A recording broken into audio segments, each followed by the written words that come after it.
It was a Tuesday evening, the kind of night when everything felt normal, or at least I thought it was. I'd left the office early, not for any particular reason, just one of those days where I needed a break from the endless grind. My wife, Lisa, had mentioned she'd be out with friends, something about a girls' night she'd planned. So, I figured the house would be quiet, a good chance for me to unwind. I parked the car a block away from the house, a habit I'd picked up after working long hours to make surprise returns unnoticed. The cool breeze brushed against my face as I took in the stillness of the evening. As I approached the front door, something felt off. There was another car parked outside, a sleek, black sedan that definitely wasn't mine or Lisa's. My first thought? Maybe one of her friends had come over before their night out. But as I stepped inside, my world started unraveling. The muffled sounds of voices drifted from upstairs, and they weren't the soft conversations of a casual get-together. They were deeper, louder, male voices. I quietly closed the door behind me, heart racing in my chest. Instinctively, I stepped lightly, not wanting them to know I was there. It was then I heard it, Lisa's laugh.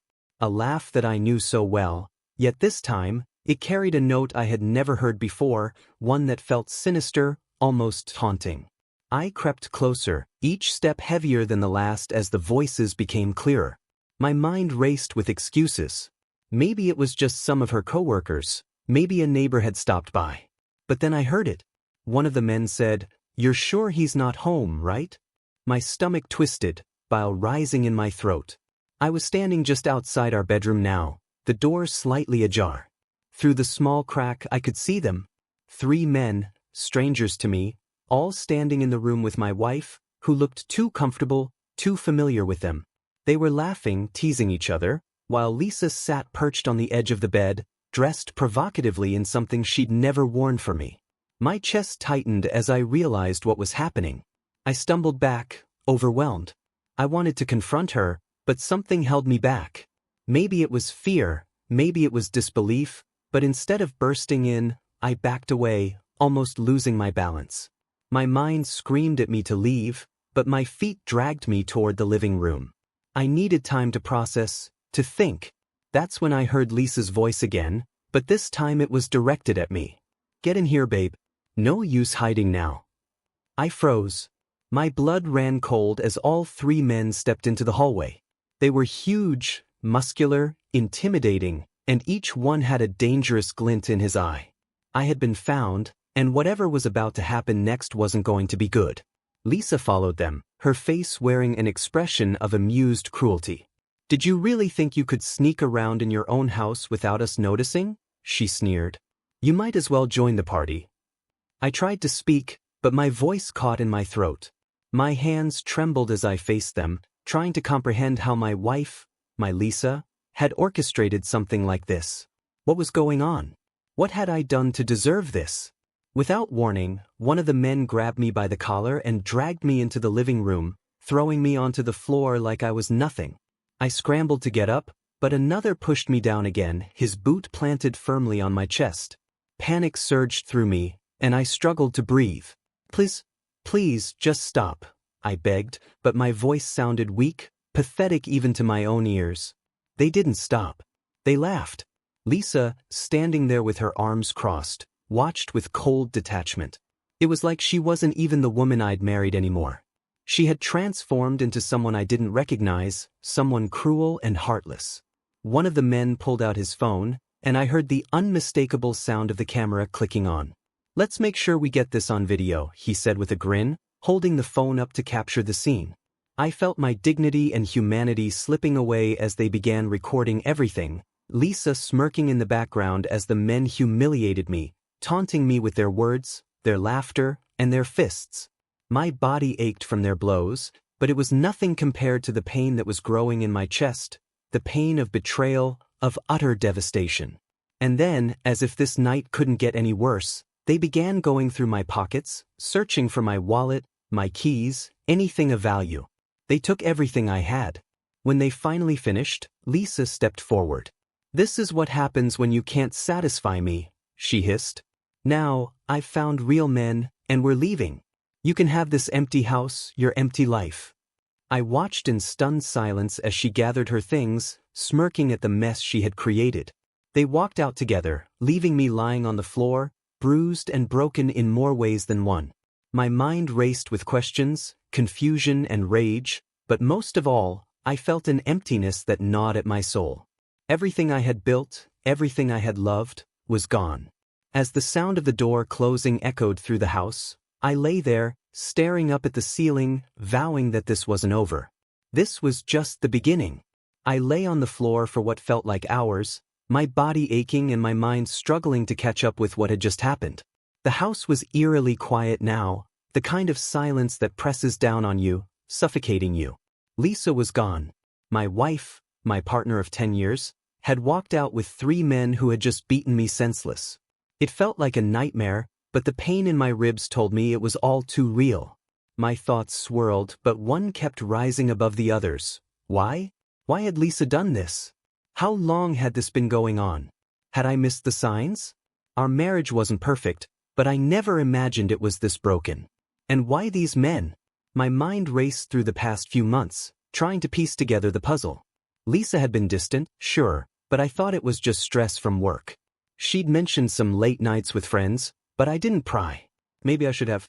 Maybe I should have seen this coming. But nothing prepared me for the humiliation of tonight. I sat up slowly, wincing at the sharp pain in my side. My head pounded, but I couldn't focus on the physical pain. The emotional wreckage was far worse. They had taken everything, my dignity, my money, even my wife. And they had filmed it.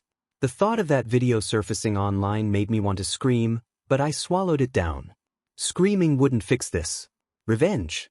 The word came to me unbidden, a cold, dark whisper in the back of my mind. I'd always been a calm, reasonable man, someone who avoided conflict, but tonight had flipped a switch inside me. The man lying on this floor wasn't the same one who had walked through the door a few hours ago. No, this man was fueled by something darker, something primal. And the more I thought about what Lisa had done, the deeper that darkness grew. I dragged myself up, using the couch for support, and hobbled over to the window. My mind screamed for clarity, for a plan. I stared out into the empty street, trying to make sense of everything. They had left, but where had they gone? And what now? Then it hit me. Lisa wasn't just gone for the night. She was gone for good. The realization knocked the wind out of me all over again. Lisa had left with them, not just to humiliate me, but to run away with them. It wasn't just a casual fling. It was planned. She had orchestrated this, planned for those men to come into our house, planned for them to beat me, planned to rob me of everything. It was so twisted, so out of character for the woman I thought I knew, that I almost couldn't believe it. But the evidence was right in front of me. I stumbled into the kitchen, needing something to dull the pain, both physical and emotional. I grabbed a bottle of whiskey from the top shelf, one of the few luxuries I allowed myself. As I poured the liquid into a glass, my hands shook, my mind replaying the night in gruesome detail. Every laugh, every word, every hit. I took a long swig, feeling the burn as it slid down my throat. I needed to calm down, but that was impossible. There was no calming down from something like this. Suddenly, my phone buzzed on the counter, a notification lighting up the screen. I grabbed it, hoping it wasn't what I thought it was. But of course it was. A message. From Lisa. I hesitated for a moment before opening it. My hands were trembling so badly, I almost dropped the phone. The message was simple, brutal. Hope you enjoyed the show. This is only the beginning. Smiley face. Don't bother looking for me. The rage that had been simmering now boiled over. I threw the phone across the room, hearing it shatter against the wall, but it didn't help. Nothing would. I needed to think. I needed to plan. My mind raced back to the video they had filmed. Lisa had mentioned that this was just the beginning. What did that mean? Were they planning to release the footage? Blackmail me? Ruin me completely? They had already taken my pride and my money. What else could they want? The possibilities swirled in my head, each worse than the last. I had to stop them. Somehow, I had to make sure they never got the chance to destroy me further. But how? And then, as if the universe was mocking me, the doorbell rang. I froze. Who could that be? I wasn't expecting anyone, and it was far too late for a casual visit. My heart pounded as I walked cautiously toward the door, my fists still aching from clenching them too hard. I peeked through the peephole expecting the worst. But it wasn't Lisa. Or the men. It was someone else, someone I hadn't seen in years. I hesitated before opening the door. It felt like an eternity as I tried to place the face staring back at me. And then it hit me. It was Jake, my best friend from high school. We hadn't spoken in ages, ever since life had pulled us in different directions. What was he doing here? I opened the door cautiously, my mind still reeling from the events of the night. Jake stepped inside without waiting for an invitation, his eyes immediately scanning the room. It was clear from his expression that he could sense something was very wrong. "Hey man," he said, his voice low. "You okay?" I shook my head, unable to find the words to explain the hell I'd just been through. Jake stepped closer, his face full of concern. "I had this weird feeling to stop by," he said, "but now I'm wondering if it wasn't just a coincidence. What happened? You look like you've been through hell." I slumped into the couch, the weight of the night finally catching up to me. "Lisa, she's gone, man. She set me up," I stammered, struggling to explain. Jake's eyes widened, and he sat down beside me. "She what?" I told him everything. The men, the beatings, the robbery, Lisa leaving with them, it all came spilling out raw and unfiltered. By the time I finished, Jake's expression had shifted from concern to something darker. He leaned back, staring at the floor for a moment before speaking. "Jesus. I had no idea. I mean, I knew something was up, but this? I didn't think she was capable of that." I shook my head, my thoughts still a mess. "I didn't either. But now, I don't know what to do. She took everything." Jake was quiet for a long moment before he finally spoke again. "We're going to get her back," he said, his voice steely with determination. "And those guys? They'll pay for what they did to you." I looked up at him, unsure whether I had the strength to follow through on what he was suggesting. "How?" I asked, my voice barely more than a whisper. Jake smiled, but there was no humor in it. "I've got some friends who can help. We'll track them down. And when we find them, well, let's just say they won't see it coming." For the first time that night, I felt a flicker of hope. Jake had always been the kind of guy who could handle himself in tough situations, and if he was offering help, I knew he meant it. "Let's do it," I said, my voice stronger now, fueled by the need for revenge. "Let's make them pay." Jake nodded, and together, we began to plan. The night had stretched into early morning, but Jake and I sat in the living room, heads bent over the table as we pieced together a plan. The house was still, a stark contrast to the chaos that had torn through it just hours before. My bruises throbbed with every movement, but I barely noticed. All I could think about was Lisa, the men, and the burning need for revenge. Jake had always been the resourceful type. He knew people who weren't afraid to get their hands dirty. That night, we mapped out every detail. I told him everything I could remember about the men. Their faces, their clothes, their voices. I had no idea who they were, but Jake seemed confident. "We'll start by finding out who they are," Jake said, his eyes focused, laser sharp. "Someone like that doesn't stay hidden for long. Especially not after pulling a stunt like this." He was right. The men weren't just random thugs. They were too organized for that. They had a plan, just like Lisa. But plans can unravel. "Do you think she's with them now?" asked my voice tight. The thought of Lisa in their arms, laughing, enjoying her freedom while I sat here with nothing, it twisted the knife deeper. Jake shrugged. "Maybe. But Lisa doesn't seem like the kind to stick around once the fun's over. She's got what she wanted, right? Money, a clean break."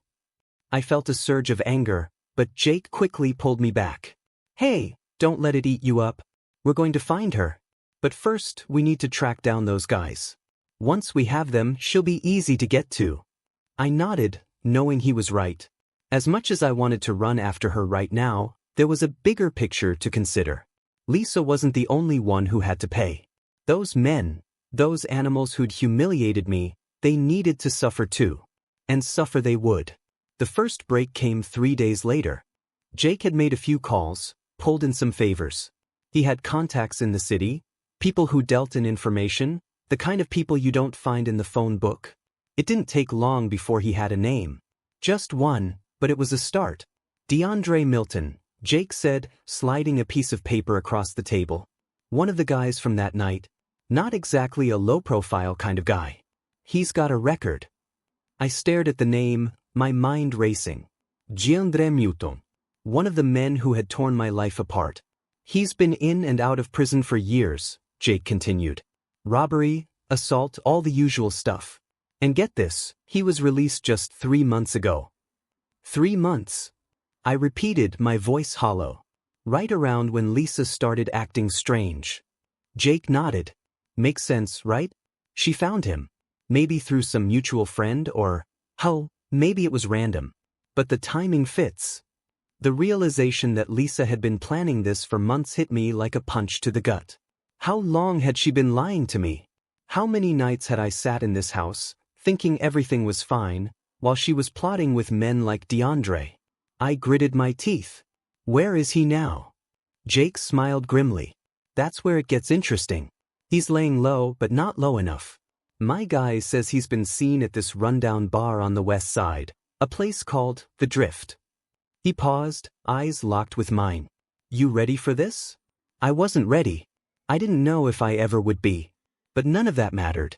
The rage, the humiliation, it had built to a boiling point. There was no turning back now. That night, Jake and I drove to The Drift, a dingy, hole-in-the-wall bar on the outskirts of town. The place looked like it hadn't seen a renovation in decades. Graffiti-covered walls, cracked windows, and a parking lot littered with broken glass. It was exactly the kind of place you'd expect to find someone like DeAndre. We parked a block away and walked the rest of the distance in silence. My heart was pounding in my chest, adrenaline coursing through my veins. I kept imagining DeAndre's face, the look of cruel satisfaction he'd worn as he'd stood over me, mocking me with every blow. That image had been seared into my mind, and now, it was time to confront it. Inside the bar, the air was thick with smoke, and the dim lighting barely illuminated the shadowy figures huddled around small tables. I could feel eyes on us as we walked in, strangers sizing us up, but none of that mattered. Jake had a way of blending in anywhere, and I followed his lead, keeping my head down, pretending to be just another patron. We took seats at the bar, and Jake ordered 2 beers, his eyes scanning the room. I followed his gaze, looking for any sign of DeAndre. The minutes dragged on, and every time the door creaked open, my pulse spiked. But after an hour, there was still no sign of him. I was starting to think he wasn't going to show when Jake nudged me with his elbow, nodding toward the back of the bar. There, he muttered under his breath. I turned and saw him. DeAndre Milton. He was sitting at a table with 2 other men, laughing loudly, completely unaware of the storm that was about to hit him. I felt my hands ball into fists, every muscle in my body tensing.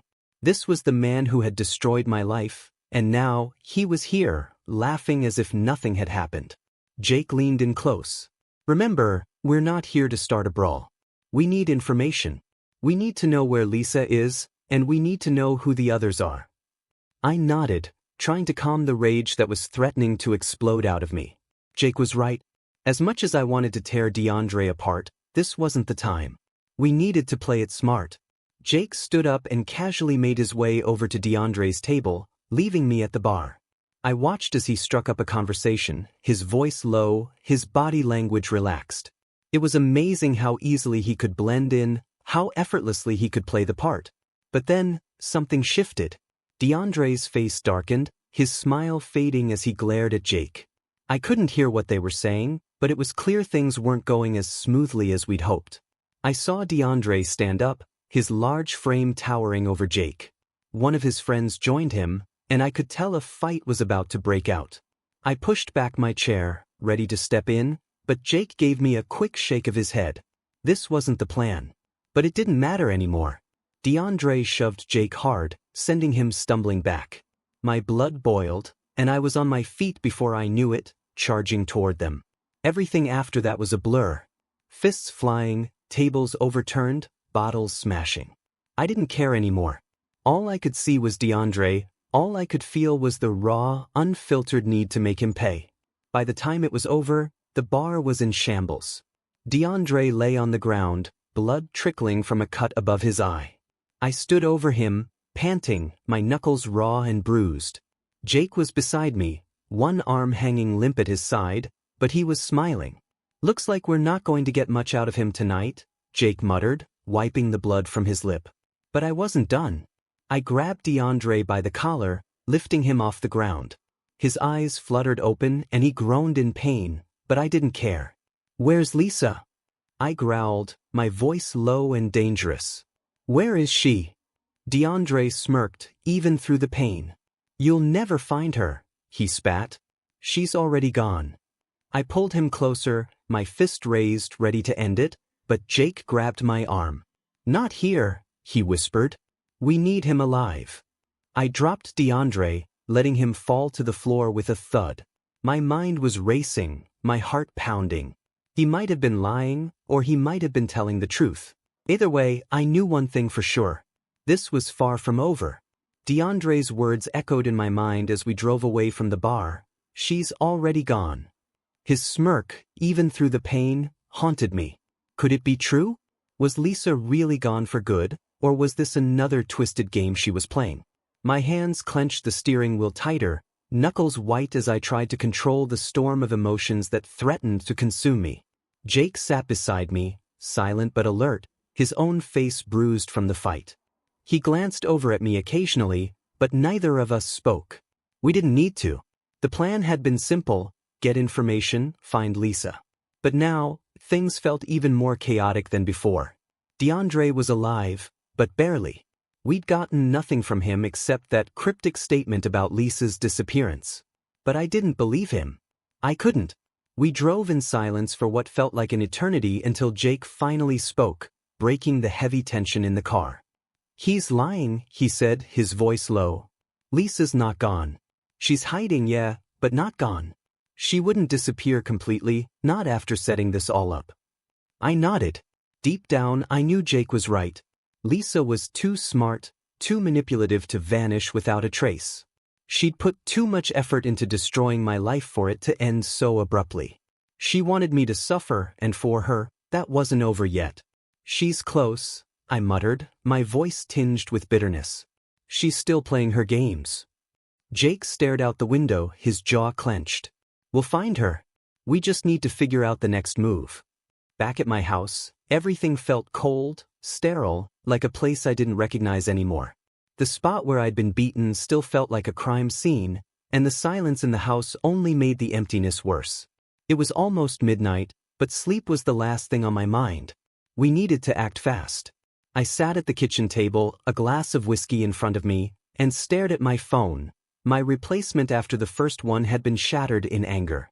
Lisa hadn't sent any more messages since the one from that night, but I knew she would. She was waiting, watching. Jake paced the room, occasionally stopping to look out the window as if he expected DeAndre or one of the other men to show up. But I doubted they would. Not yet, anyway. "We need to use him," Jake said suddenly, breaking the silence. "DeAndre, he's not the mastermind here, Lisa is. But he knows more than he's letting on." I looked up, raising an eyebrow. "How?" "He's not exactly in a talking mood after what we did to him." Jake smirked. "We don't need him to talk. We just need to know where he's going next. Guys like him always have a hideout, a safe spot. Somewhere they feel secure." He paused, pacing again. "We'll follow him. Let him lead us right to the others, and to Lisa." It was risky, but Jake's plan made sense. DeAndre wasn't stupid. He'd lay low for a bit, but eventually he'd have to move. He wasn't going to hide in that rundown bar forever, especially now that we knew where to find him. "Let's do it," I said, the adrenaline surging back. "But what about the others? There were 2 other guys that night. What if they're not with him?" Jake sat down, leaning forward with a serious expression. "We'll deal with them when we find them.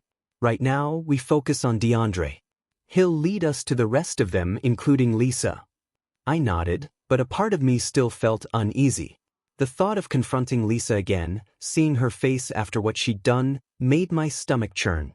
I wasn't sure what I'd say to her, or if I'd even be able to keep myself from doing something I'd regret. But it didn't matter. This was the path I had chosen, and there was no turning back now. The next day, Jake and I staked out near the drift. DeAndre hadn't shown any signs of life since the fight, but we were patient. We knew he wouldn't stay hidden forever.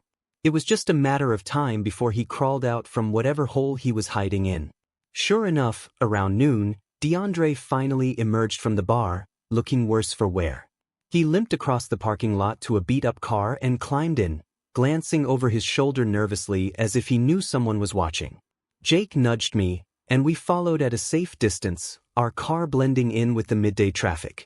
For the next hour, DeAndre weaved through the city, taking side streets and back alleys, clearly trying to lose anyone tailing him. But Jake was a pro at this. He kept enough distance that DeAndre never suspected a thing. Eventually, we found ourselves in a rougher part of town, where dilapidated buildings lined the streets and graffiti covered every available surface.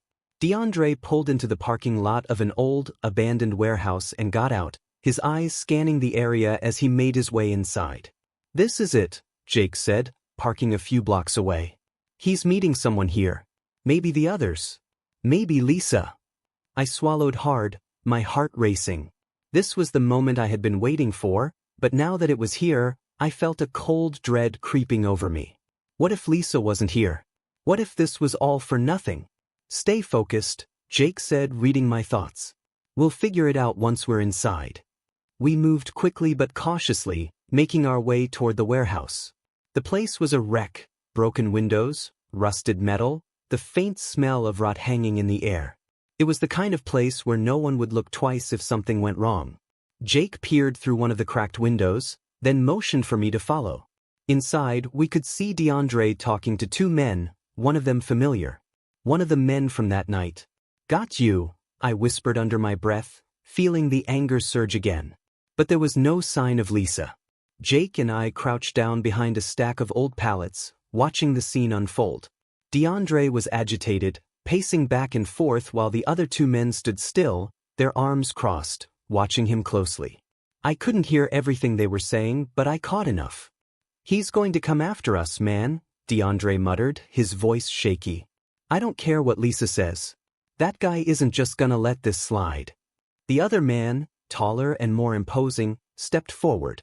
"Lisa's got it under control. She said she's handling it. We just need to wait for her signal." I tensed at the mention of Lisa's name. She was still pulling the strings, still controlling everything from behind the scenes. I wanted to charge in, confront them, demand they tell me where she was. But Jake held me back, his hand firm on my shoulder. "Not yet," he whispered. "We need more. We need her." I gritted my teeth, forcing myself to stay still. DeAndre kept pacing, clearly uncomfortable with the whole situation. "I don't like it, man," DeAndre said, shaking his head. "That guy, he's not gonna stop. We should have just killed him." My blood ran cold at his words. I clenched my fists, my heart pounding in my chest. They had thought about killing me. They had planned it, maybe. And Lisa, my own wife, had been a part of that. "We're not killing anyone," the other man said, his voice low. "Not yet, anyway. Lisa's got a plan. We wait for her." Jake leaned in closer, his eyes narrowed. "She's coming," he whispered. "They're waiting for her." A surge of adrenaline coursed through me. This was it. We were close. Closer than we'd ever been. Lisa was coming here, to this place. And when she did, everything would finally come to a head. But as we crouched there, waiting for her arrival, something shifted inside me. The anger, the hatred, it was all still there, burning hot. But now, there was something else. A gnawing uncertainty. What was I going to do when I saw her? What would I say? Could I even confront her without losing control? Before I had time to answer those questions, the sound of an engine approaching snapped us both to attention. A sleek, black car pulled up outside the warehouse, and my heart skipped a beat. The driver's door opened, and there she was. Lisa. She stepped out of the car, looking as composed as ever, as if nothing had happened. As if she hadn't just destroyed my life. But there was something in her eyes, something cold, calculating. This wasn't the woman I had married. This was someone else entirely. I gripped the edge of the pallet, my hands shaking. This was the moment I had been waiting for. The moment I would finally get my answers. And then, as Lisa walked toward the warehouse, her phone rang. She stopped, glanced at the screen, and answered. I couldn't hear the conversation, but I saw the look on her face. She turned, eyes scanning the area, her expression suddenly tense. She knew we were here. Everything inside me froze when Lisa's eyes scanned the warehouse, her face tightening with suspicion. She knew we were here. I could feel it in the way her posture changed, in the way her eyes narrowed as she looked around. My breath caught in my throat, and beside me, Jake tensed as well, his hand drifting toward the knife tucked into his belt.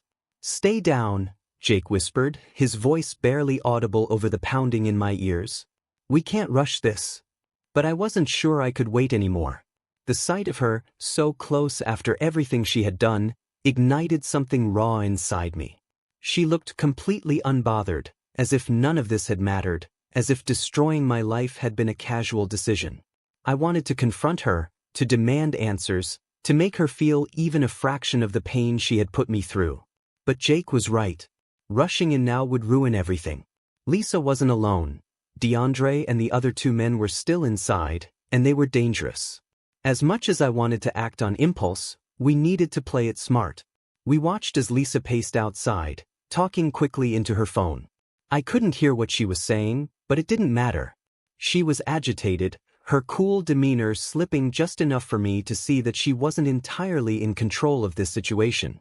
After a few minutes, she hung up and marched into the warehouse, the heavy metal door clanging shut behind her. My pulse quickened as I crouched lower behind the stack of pallets, straining to hear what was going on inside. "Where's the money?" I heard her demand, her voice sharp and impatient.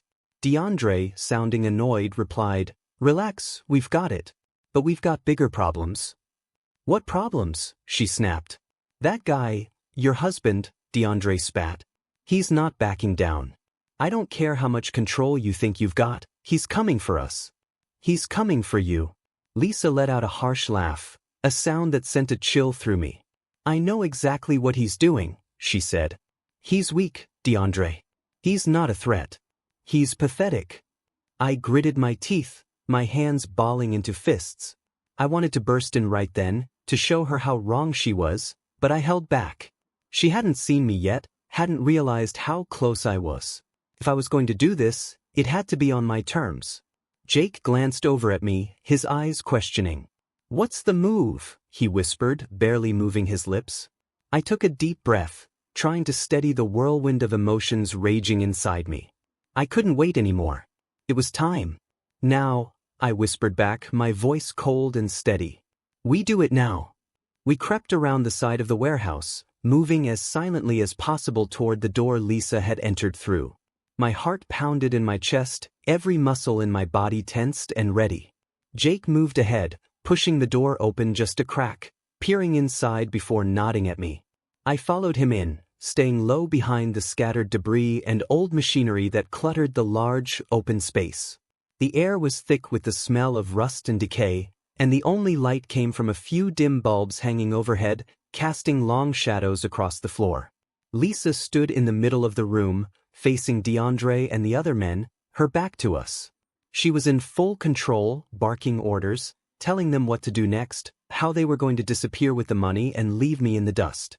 Every word she said fueled my anger, my desire for revenge burning hotter with each passing second. "You really think he's just gonna let this go?" DeAndre muttered, crossing his arms. "I told you, we should have finished him when we had the chance." Lisa waved a hand dismissively. "I know him better than anyone. He's soft. He'll lick his wounds and disappear. Trust me." I stepped out from behind the pallets, my heart hammering in my chest. "You're wrong." The room fell silent. Lisa spun around, her eyes widening in shock when she saw me standing there. For a brief moment, I saw something flicker in her expression. Fear, maybe? But it was gone in an instant, replaced by that same cold, calculating look she had worn when she left me. Well, she said, her voice dripping with disdain. "Look who decided to show up." I didn't respond. My eyes flicked from her to DeAndre and the other men, sizing them up. They tensed, shifting their weight as if preparing for a fight. Jake moved in behind me, his presence a silent warning that I wasn't alone. "What's the plan, Lisa?" I asked, my voice cold. "Run away with these guys? Take what's left of my money and disappear?" She laughed, a sharp, bitter sound that made my skin crawl. Your money, she sneered. You think this is about money? You never understood, did you? I clenched my fists, the anger boiling just beneath the surface. Then what is it about? Lisa stepped closer, her eyes locking with mine, filled with a twisted kind of satisfaction. It's about control. Power. You never had it, not really. I was always the one in charge. You just didn't know it. I shook my head, disbelief washing over me. Why, Lisa? Why do this? Why betray me like this? Her expression hardened. Because you're weak. You've always been weak. I wanted more, and you weren't enough. So I found people who were. My stomach churned, a mix of anger and disgust swirling inside me. You found people? You mean you sold yourself to these guys? I spat, nodding toward DeAndre and the others. And this is your idea of more? Lisa's eyes flashed with anger, but before she could respond, DeAndre stepped forward, his face twisted in a sneer. You talk too much, he growled. I barely had time to react before he lunged at me, his fist swinging toward my face. But I was ready. The anger, the rage, it gave me strength. I ducked just in time, his punch grazing my cheek as I drove my knee into his gut, knocking the wind out of him. Chaos erupted. Jake jumped into the fray, tackling one of the other men to the ground, while the third lunged at me from the side. I dodged his attack, my instincts sharper than ever, fueled by the burning need for vengeance. Lisa stood back, watching with cold detachment as we fought. She didn't lift a finger to help, didn't shout for them to stop. She just watched, a twisted smile playing on her lips. I didn't have time to think about her. DeAndre recovered quickly, swinging at me again, but this time I caught his fist in midair, twisting his arm and slamming him against the wall. He grunted in pain, but I didn't let up. I pressed my forearm against his throat, pinning him there as he struggled to breathe. Where's Lisa going? I demanded, my voice low and dangerous. Where's she planning to run? DeAndre choked, his face turning red as he gasped for air. I don't know, man, he wheezed. I swear. I pressed harder, my patience wearing thin. Don't lie to me. He clawed at my arm, his eyes wide with panic. I'm telling the truth. She didn't tell us. She's playing her own game. I released him, letting him crumple to the floor as I turned to face Lisa. She stood there, arms crossed, her expression unreadable. Is that true? I asked, my voice barely more than a whisper. You're going to run and leave them behind? Lisa didn't flinch. They were useful. Nothing more. Jake had finished with the other two men, leaving them groaning on the ground. He walked over to me, wiping the blood from his knuckles. What now? He asked, his eyes locked on Lisa. I stared at her, my mind racing. Part of me wanted to drag her out of there, to make her pay for everything she'd done. But the other part, the part that still couldn't believe this was happening, wanted answers. I took a step toward her, my voice shaking with anger. Why, Lisa? Why do this? She looked at me, her expression cold and unfeeling. Because you were never enough. And now you'll never find me. Before I could react, she bolted for the door. Jake moved to stop her, but I held him back. Let her run. Let her think she'd won. But this wasn't over. Not by a long shot. Lisa bolted out of the warehouse, her footsteps echoing in the empty space as she disappeared into the night. For a moment, Jake looked at me, his face a mixture of confusion and frustration. We could have stopped her. We should have stopped her.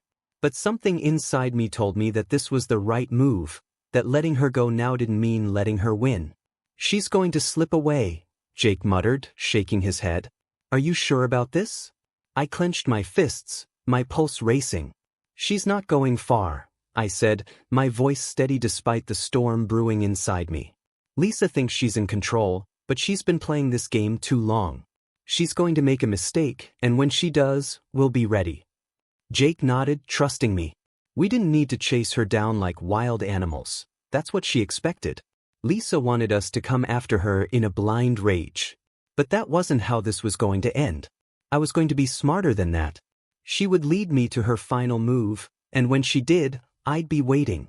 The next few days felt like a blur. Lisa had vanished, and with her, any immediate answers. But that wasn't the end of the story. I had access to everything. The accounts she thought she could hide, the transactions she believed would go unnoticed. Her trail wasn't hard to follow once I knew where to look.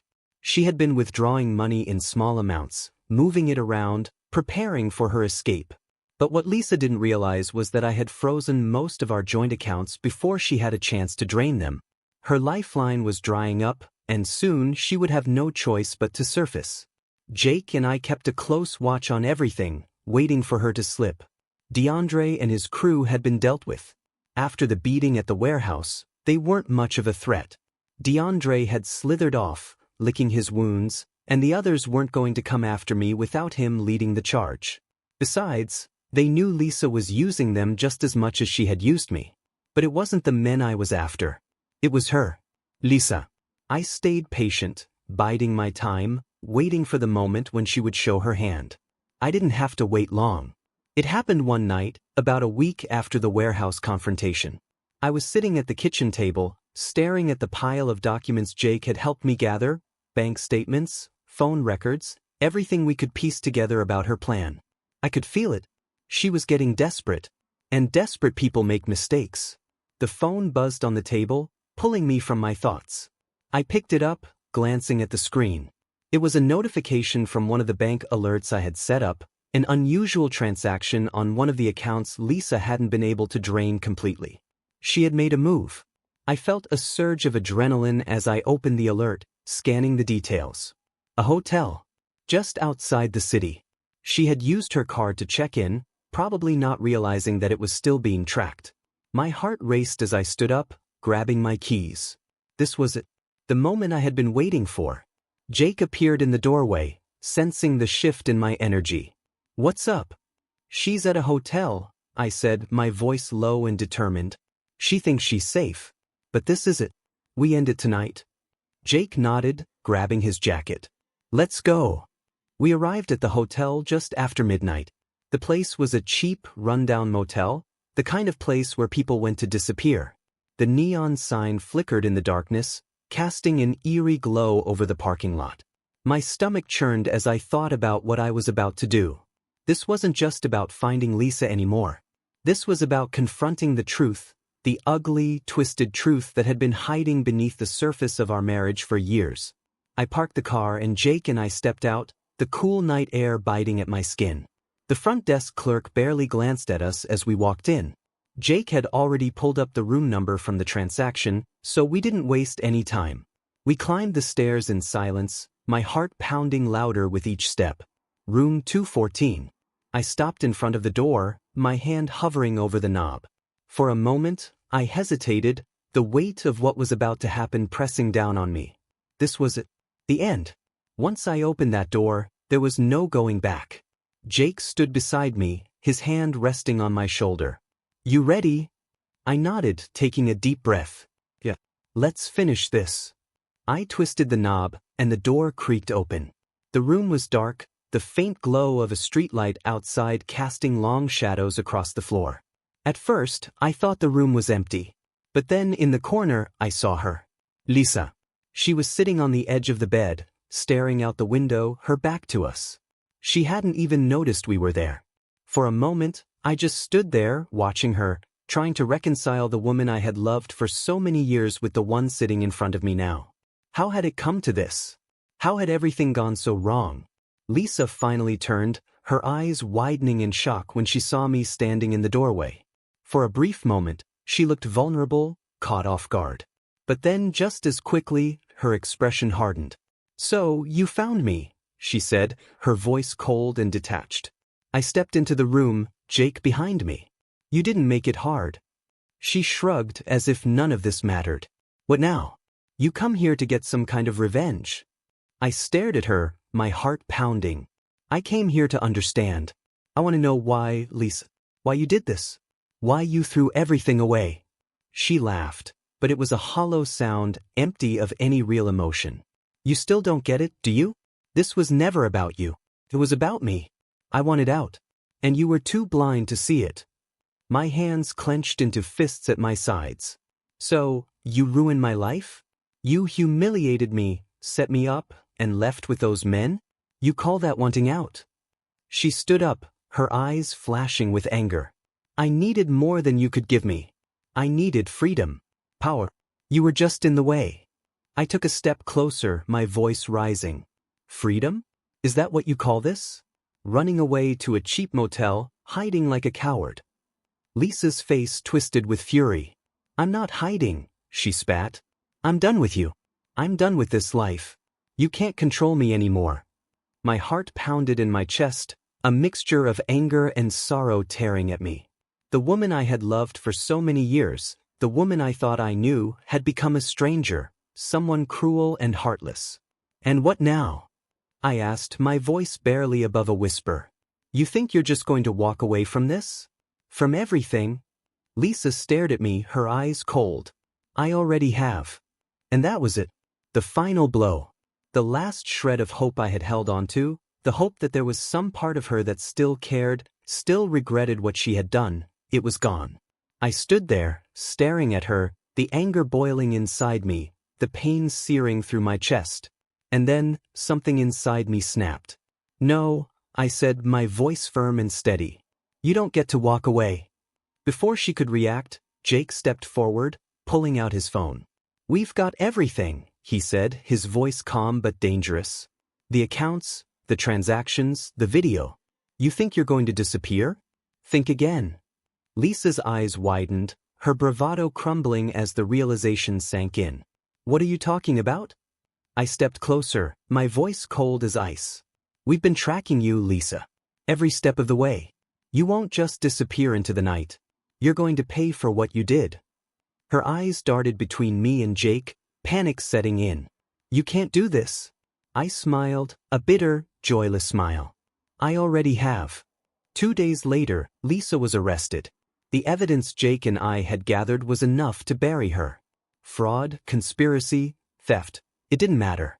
She was done. The men she had worked with tried to run, but they didn't get far. DeAndre was picked up a few days after Lisa, and the others followed soon after. As for me, I stood outside the courthouse, watching as they led Lisa away in handcuffs. She didn't look at me, didn't say a word.